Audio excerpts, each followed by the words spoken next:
No Renascimento, o espírito humanista se desenvolve também nas artes literárias. Ocorre que, durante a Idade Média, a maior parte das obras dos pensadores antigos não estava disponível na Europa Ocidental. Por exemplo, sabemos que as obras de Aristóteles, a maioria delas, apenas apareceram na Europa durante o século XIII. Alberto Magno e Tomás de Aquino foram os primeiros filósofos a incorporar o aristotelismo à doutrina cristã. Criaram ali o chamado cerne da doutrina escolástica, o tomismo. Porém, por exemplo, as obras de Platão não eram conhecidas. Os estudiosos sabiam que elas existiam, porque estavam, por exemplo, citadas nas obras de Agostinho ou de outros pensadores do mundo antigo, principalmente de época mais tardia, porém as obras originais não estavam ali disponíveis para eles. Essas obras haviam sido preservadas principalmente em Bizâncio, o Império Bizantino, que era o Império Romano do Oriente, o qual durou 1000 anos. Quando se fala da queda de Roma, é a queda do Império Romano do Ocidente, porque o Império Romano do Oriente, embora diminuído, permanece até o século XV. E ali os estudiosos copiaram os livros, então preservaram grande parte da tradição antiga. Todas as obras de Platão e Aristóteles, por exemplo, poemas de Homero. Além disso, o mundo árabe também preservou essas obras. Durante a Idade Média, se pode dizer que o mundo árabe era mais desenvolvido em termos de quantidade e tamanho de cidades, em termos de comércio, e também em termos culturais, se pode dizer, intelectuais. E eles possuíam grande parte dessas obras traduzidas para o árabe. Algumas das primeiras obras antigas que chegam à Europa foram traduzidas do árabe para o latim, em vez de as traduzirem do grego para o latim. Mas a principal fonte que viria a suprir o período renascentista com grandes obras da antiguidade foi o Império Bizantino. Por toda a Idade Média existiu o Império Bizantino, o último resquício do Império Romano, que, embora em retração, preservava muito da cultura antiga. Bizâncio era distinto de Roma, porém era semelhante em muitos aspectos. Era um império menor, mas ainda possuía grandes cidades. A cidade de Constantinopla possuía 500 mil de habitantes. Era a maior cidade da Europa. Lá ainda havia o hipódromo, onde se realizavam corridas de cavalo, o esporte típico da antiguidade. O Império Bizantino ainda tinha o seu exército, um exército profissional, enquanto que na Europa Ocidental as guerras eram travadas por nobres. Não eram soldados profissionais, eram pessoas ligadas pelos laços feudais. E em Bizâncio existiam ainda as escolas, existiam as tradições filosóficas preservadas. Era um império cristão e que se considerava ainda Roma. Os bizantinos não se chamavam bizantinos, se chamavam romanos, embora falassem o grego e não o latim. Bizâncio resistiu por 1000 anos após a queda de Roma. Porém, no ano 1453, ela acaba finalmente por ser derrotada. Seu território havia se retraído muito, tornado muito menor, principalmente a partir do avanço dos islâmicos, que foram dominando parte da Ásia e depois todo o norte da África, chegando até a dominar algumas regiões da Europa. Porém, a cidade de Constantinopla resistia ainda, protegida pelas suas grandes muralhas. As muralhas de Constantinopla haviam sido construídas por Constantino, depois ampliadas por outros imperadores, como o imperador Teodósio.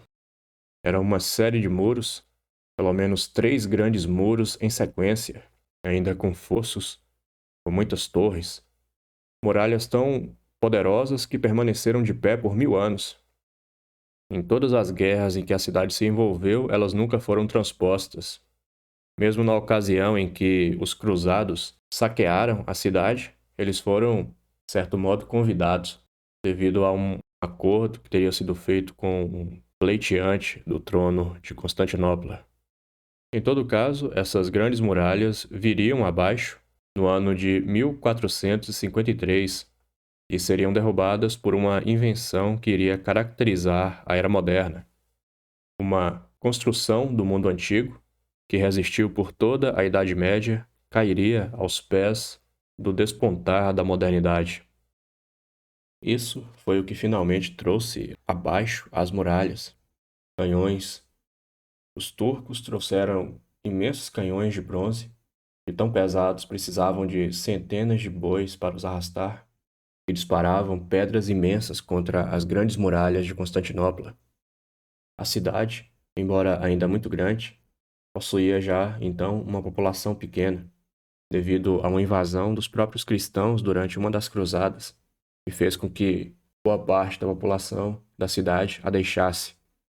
Porém, ali estava, em defesa da cidade ainda, o último imperador de Roma, chamado Constantino XI, e a última legião de Roma. Do outro lado, o jovem sultão Maomé II, comandando as tropas otomanas, um exército muitas vezes superior em número. Esses grandes canhões disparavam apenas uma vez por dia. Precisavam ser resfriados com óleo, e era muito lento o processo. Porém, após muitos dias dos seus trovões, as muralhas cederam e os turcos conseguiram adentrar a cidade. Conta-se que os bizantinos resistiram até o último momento, lutaram até o último homem, tendo inclusive o rei, possivelmente, vestido roupas de soldado comum e lutado e morrido nas muralhas. O corpo do rei nunca foi encontrado, então muitos supõem que ele de fato preferiu a morte desse modo. A queda de Constantinopla é considerada um grande marco na história. Uma civilização que resistiu à queda do Império Romano e que perdurou por toda a Idade Média, cercada por seus muros antigos, e foi derrubada por uma arma moderna, derrubada pelo canhão. Então, esse evento é comumente escolhido, considerado como o marco principal que delimita o fim da Idade Média e o início da Era Moderna. É claro que esses marcos não conseguem dar conta de toda a complexidade histórica. A transição entre Idade Média e Idade Moderna não ocorre em um ano, ocorre ao longo de séculos. E de fato se considera que o período do Renascimento, século XV e XVI, é um período de transição, porém que é de fato distinto tanto da Idade Média quanto da Idade Moderna. Com a queda de Constantinopla, muitos bizantinos fugiram para a Itália. Inclusive, durante esse cerco à cidade, estavam lá alguns mercenários italianos, de Veneza principalmente. Quando a cidade tomba finalmente, quando acaba o Império Bizantino, muitos, principalmente as pessoas mais ricas, se deslocam para a Itália.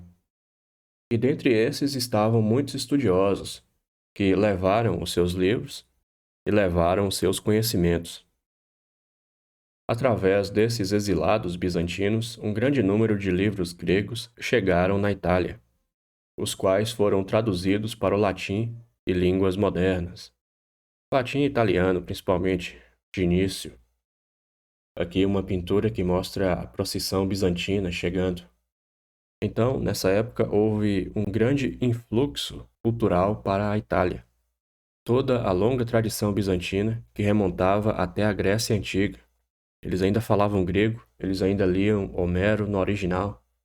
Então, todas essas obras chegaram ao mundo latino, foram traduzidas, e muitos italianos, de fato, aprenderam o grego para ler essas obras no original.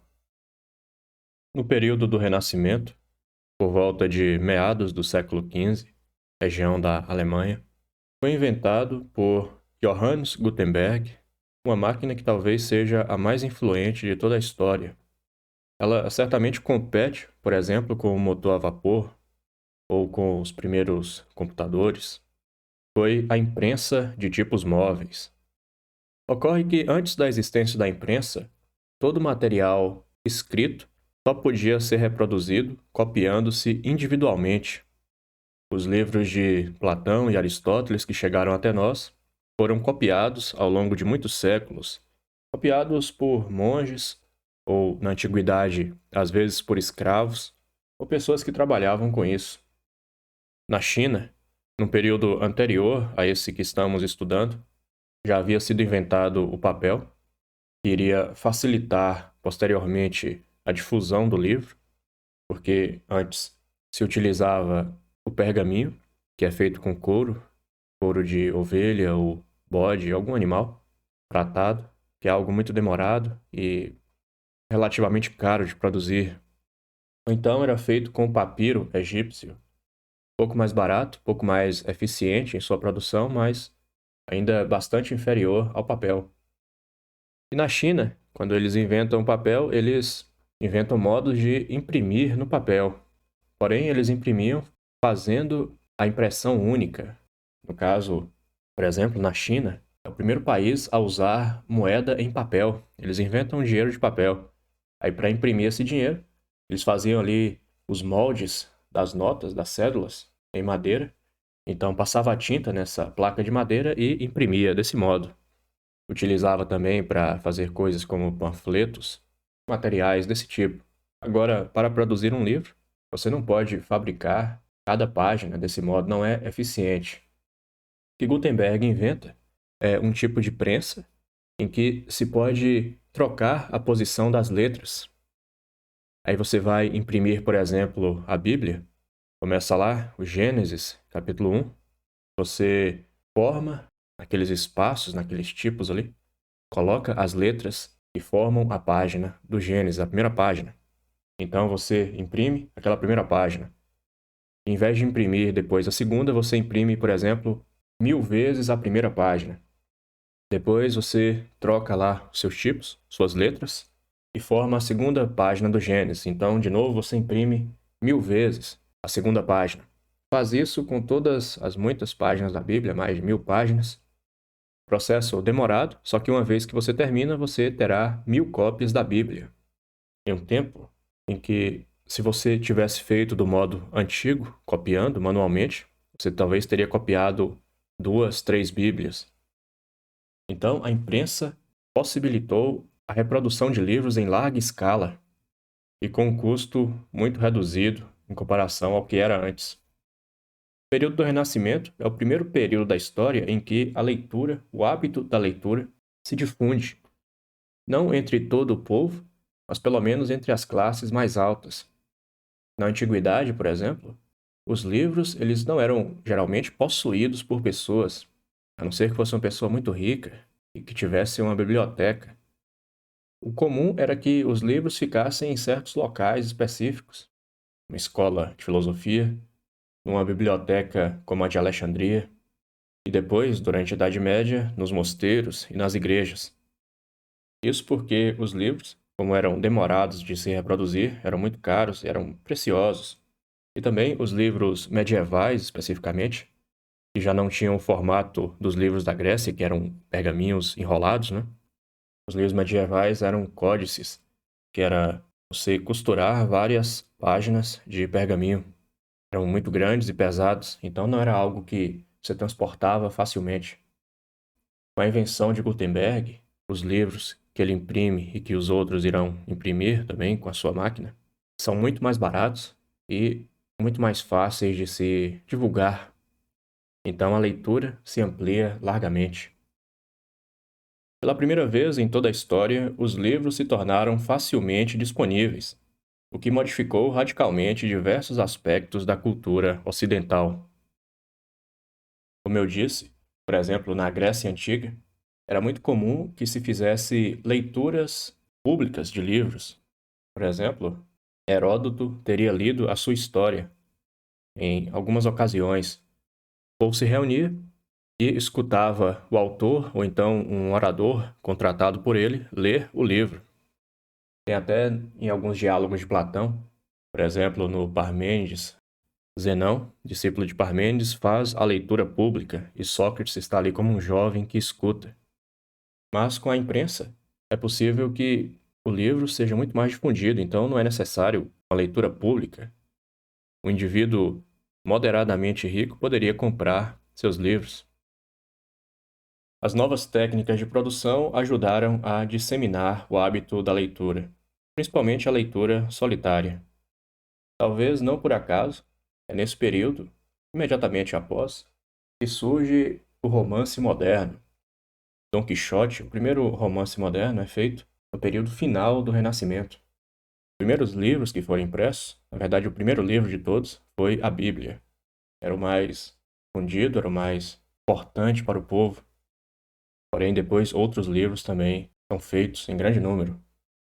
Um motivo também importante para a disseminação da leitura foi a Reforma Protestante. Os protestantes tinham a ideia de que cada indivíduo, cada cristão, pode e deve ler a Bíblia e, com a ajuda direta de Deus, interpretá-la, pelo menos em certa medida. Enquanto que os católicos, fundados numa tradição muito mais antiga, muito mais sólida, né, de mais de 1000 anos, entendiam que a exegese da Bíblia não é algo que uma pessoa comum vai conseguir fazer, é algo que requer um estudo mais aprofundado. Então, viam como melhor que o povo aprendesse com os clérigos.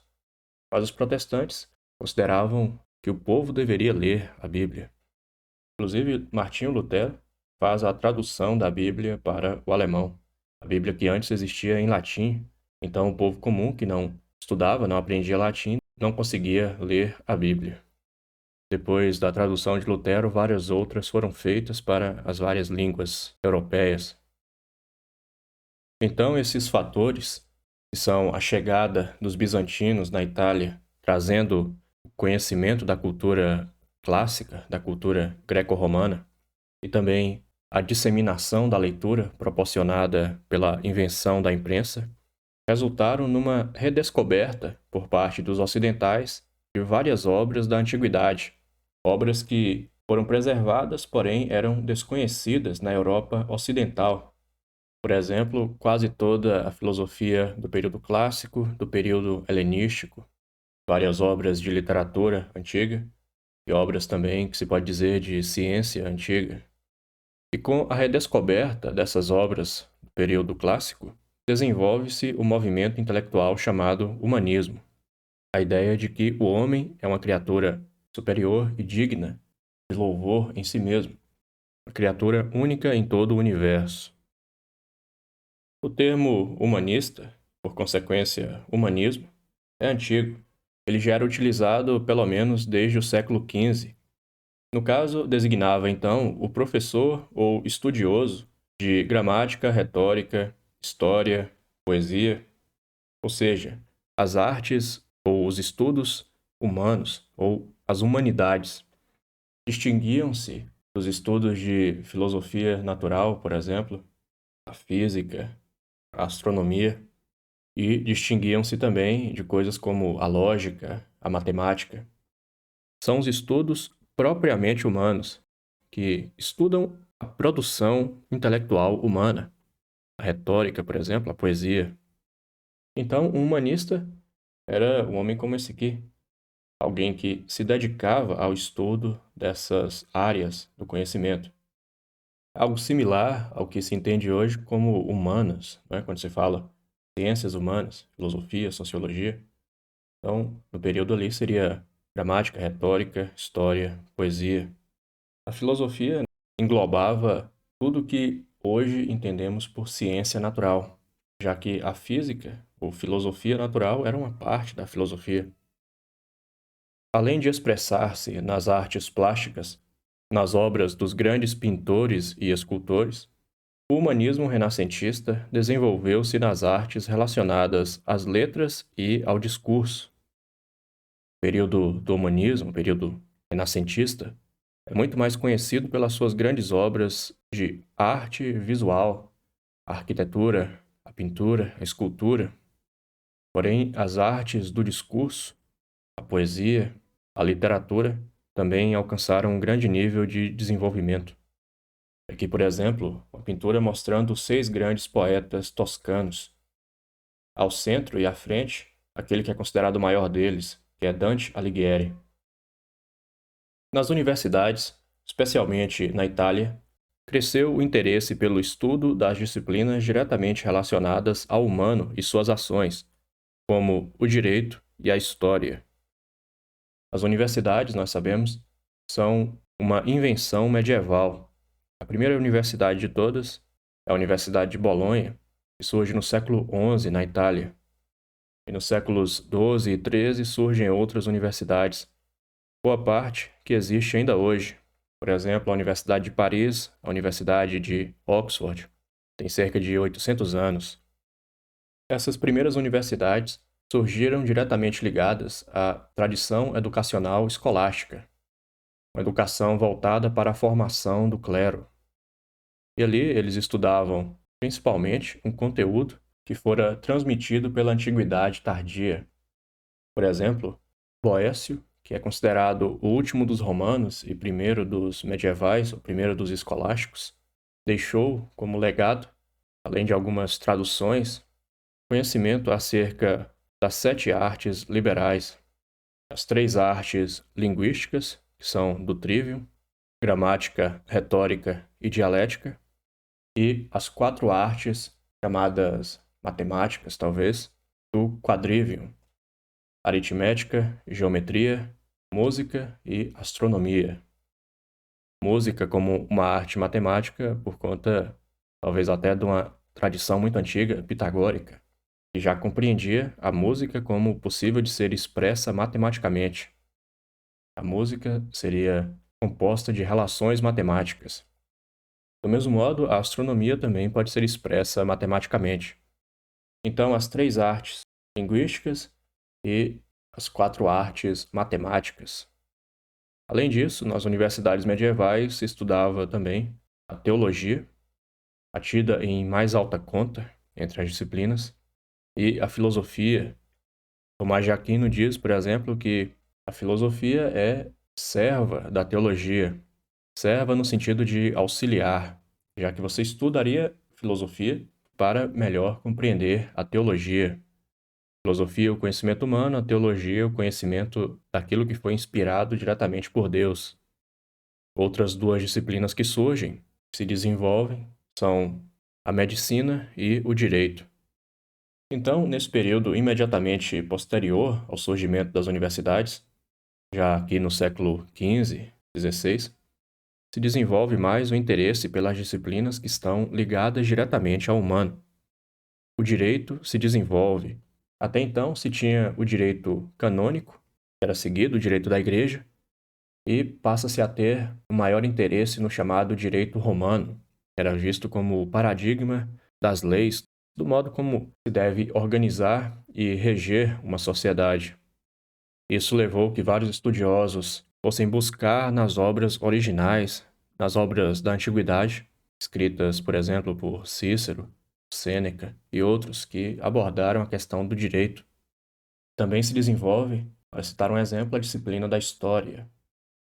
Muitos consideram que, de fato, uma noção de história, uma noção de passado como diferente e apartado do presente, surge no Renascimento. O Renascimento é um voltar-se para a antiguidade, um reapropriar-se da antiguidade. E ao fazer isso, as pessoas desse período se percebem como distintas daquelas do mundo antigo. Eles leem os livros da Grécia e de Roma e percebem como os costumes eram diferentes, como o Estado se organizava de modo diferente, como a guerra ocorria de modo diferente. Então eles veem, ora, isso aqui não é um reflexo de algo eterno, mas é algo temporal. É algo que foi assim naquela circunstância e agora as circunstâncias são outras. O mundo se modificou. Então, eles têm mais essa ideia de passado como diferente do presente. Alguns consideram, por exemplo, que no período medieval, alguém como Tomás de Aquino, que estudava Aristóteles, ele não via Aristóteles como um homem de seu tempo. Aristóteles viveu ali e as ideias dele têm relação com a sua época, com o seu contexto, e é necessário compreender essa época e contexto para compreender suas ideias. Se tinha mais a ideia de que aquilo que é verdadeiro sempre. Verdade é eterna, é imutável. Então eu não preciso saber quem foi Aristóteles, como ele viveu, para poder tirar proveito dos seus livros. Estudar, por exemplo, a física, a metafísica de Aristóteles, posso estudá-la diretamente. Então, nesse período renascentista, se tem mais essa ideia da temporalidade, do transcorrer histórico. Então, os estudiosos da época voltaram-se para as obras dos grandes autores antigos, como Cícero, Lucrécio e Virgílio. Aqui nessa pintura, por exemplo, uma cena de um poema de Virgílio, a Eneida, que narra as aventuras de Enéas, que seria um dos últimos troianos sobreviventes, que embarca numa viagem em busca de novas terras. A Eneida é um tipo de imitação da Ilíada e da Odisseia, e que visa estabelecer o mito de fundação romano, porque Enéas, após muitas viagens e guerras, acaba por se estabelecer no Lácio, na Itália. Seus descendentes vão ser Rômulo e Remo, que irão fundar a cidade de Roma. No caso, Rômulo, que mata seu irmão, é o primeiro rei de Roma, primeiro rei mítico de Roma. Então, os estudiosos renascentistas tiveram acesso a essas obras e passaram a estudá-las com grande afinco, admirá-las, aprenderam o latim, inclusive procuraram refinar o latim. O latim falado pelos escolásticos já era um latim diferente daquele falado, por exemplo, por Cícero e Lucrécio. E os renascentistas, ao perceber essa diferença, procuram voltar ao latim clássico, podemos dizer, ao latim do período de César, e não o latim que acabou persistindo como a língua oficial da Igreja e do intelecto por 1000 anos. De tal inspiração derivaram novas obras acerca de temas como direito, retórica e história, disciplinas englobadas no conceito de humanidades. Então, primeiro eles vão estudar as obras antigas, mas depois, logicamente, irão produzir obras novas, inspirando-se no estilo antigo e nas descobertas dos antigos, porém indo já além deles. O humanismo desenvolveu-se na produção de literatura, como o poema Divina Comédia, um de seus primeiros representantes, ou antecessor, no século XIV, em que Dante tem como guia o poeta romano Virgílio. A Divina Comédia talvez não possa ser classificada como uma obra do período renascentista. Ela é do século XIV, do começo do século XIV. Porém, ela já apresenta alguns traços que são característicos das obras do chamado período humanista, porque, embora ela seja uma obra que fala de temas teológicos, o Dante é o personagem principal dessa obra, o próprio autor se coloca como personagem, descendo ou subindo os vários círculos da existência, e ele tem como guia um poeta do mundo antigo, Virgílio, o autor da Eneida. Então já há aqui algo como as raízes do que se verá desenvolvido no Renascimento. O poeta Francesco Petrarca é tradicionalmente chamado o pai do humanismo, o primeiro humanista em sentido pleno. No outro extremo do período humanista, no que se refere à literatura, foi criado o Dom Quixote, escrito pelo espanhol Miguel de Cervantes, na passagem dos séculos XVI e XVII. Dom Quixote é escrito em parte, ou em grande parte, enquanto Miguel de Cervantes estava na prisão, no começo dos anos 1600. Então já está no fim do período que se pode considerar renascentista e na transição do que se entende ou do que classifica hoje como período moderno. Dom Quixote é considerado o primeiro romance moderno. Na antiguidade romana existem alguns livros que talvez possam ser considerados como romances, como, por exemplo, o livro História Verdadeira, de Luciano. Ele mesmo diz que, na verdade, é falso, é mentira. Só que o nome História Verdadeira. Talvez também o primeiro livro de ficção científica, ou algo próximo a isso, ficção fantástica. Mas o primeiro, nos moldes modernos, aquele que já tem todas as características, se considera que é o Dom Quixote. Aqui nessa pintura, Dom Quixote, vergando a velha armadura de sua família, montado no cavalo cansado, Rocinante. Ao seu lado, o mais realista, Sancho Panza, mais próximo da terra por estar montado num burrico.